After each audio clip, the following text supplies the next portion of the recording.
नमस्कार दोस्तों।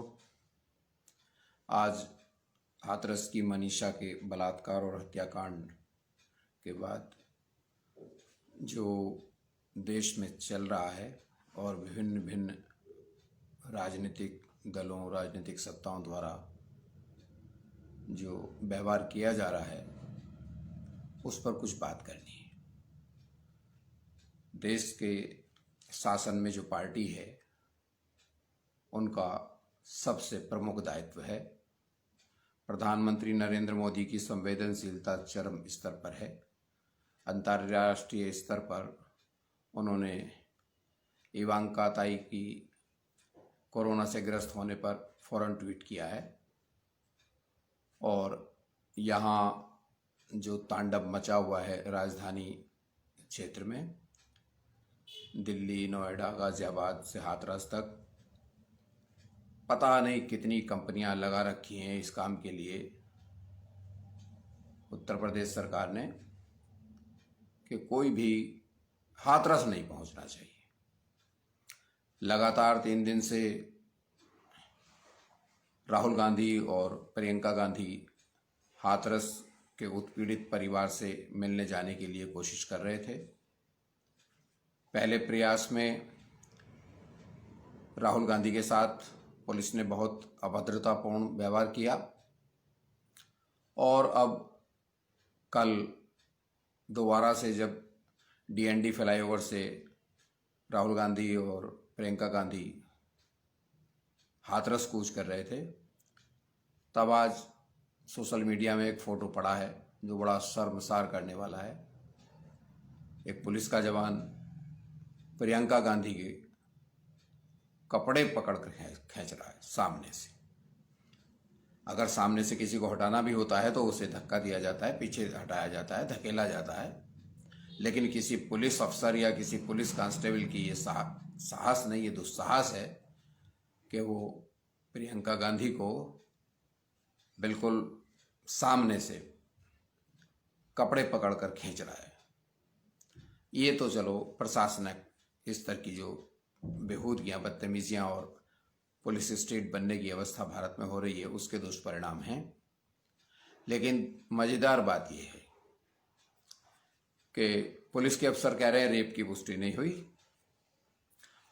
Jawaharlal Nehru medical college Aligarh की रिपोर्ट कह रही है कि रेप की पुष्टि है, रेप हुआ है। उनकी जो रिपोर्ट थी उसमें रेप पुष्ट हुआ है।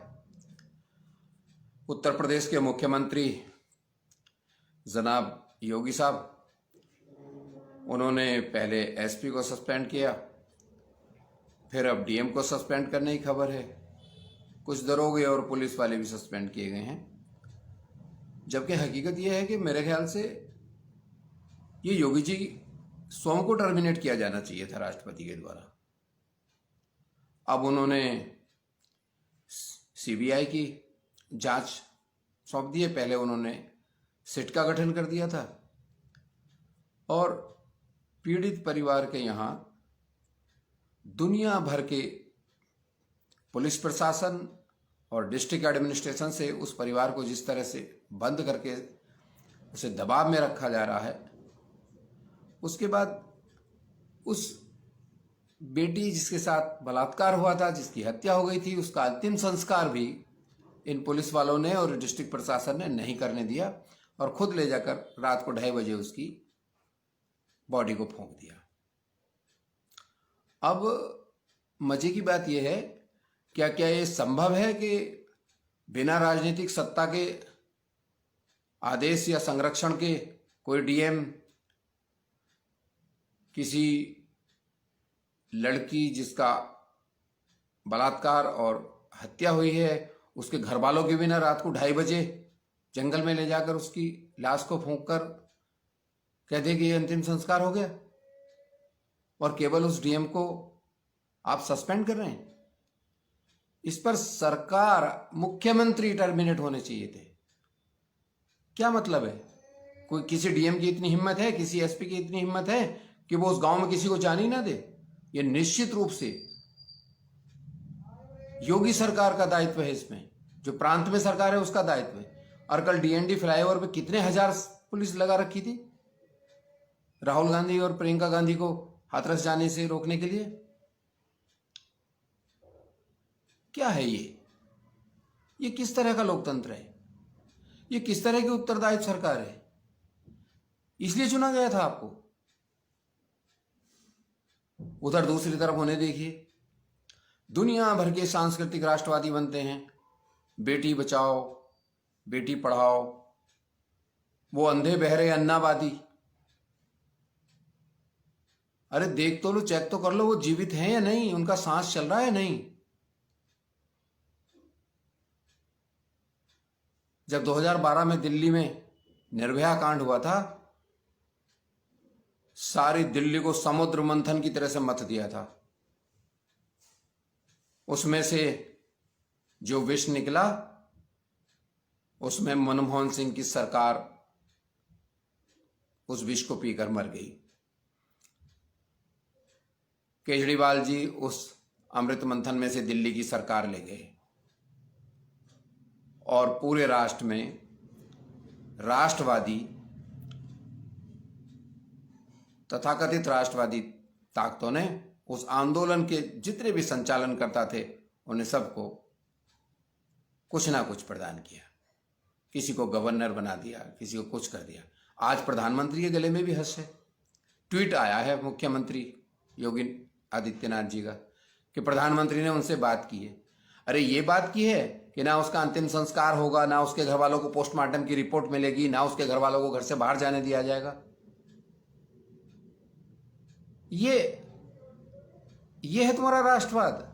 ये है सांस्कृतिक राष्ट्रवादियों की सरकार, जो एक दलित की बेटी को, समाज के सबसे निचले वर्ग की बेटी की का बलात्कार हुआ, उसकी हत्या हो गई, उसकी मां को उसका अंतिम चेहरा भी नहीं देखने दिया।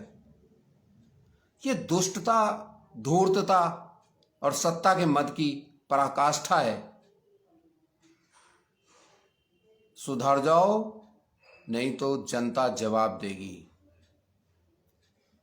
और राहुल गांधी, प्रियंका गांधी, जब निर्भया का केस हुआ था, उसके परिवार को भी उन्होंने मदद की थी। उसके भाई की शिक्षा में उसकी मदद की गई और अब वो उसे सांत्वना देना चाहते थे उस परिवार को। उसके लिए भी तुमने 3 दिन तक लगातार ऐसे जैसे पाकिस्तान बॉर्डर पे युद्ध हो रहा हो ऐसे उनका मार्ग रोक रहे थे। ये कोई लोकतांत्रिक सरकार नहीं है, ये बिल्कुल शर्मनाक स्थिति है। इस सत्ता के मद को भूल जाइए और जनता द्वारा चुनी हुई सरकार को जनता के हित में काम करने की आदत डालिए। अब ये तुमने जो सस्पेंड कर दिए हैं अधिकारी, 6 महीने बाद इन्हें बहाल कर दोगे। इस तरह की जनता की आंखों में धूल झोंक कर आप बच नहीं सकते। आने वाले समय में जनता इसका जवाब देगी। तैयार रहिए योगी जी और मोदी जी दोनों। जय हिंद, जय भारत।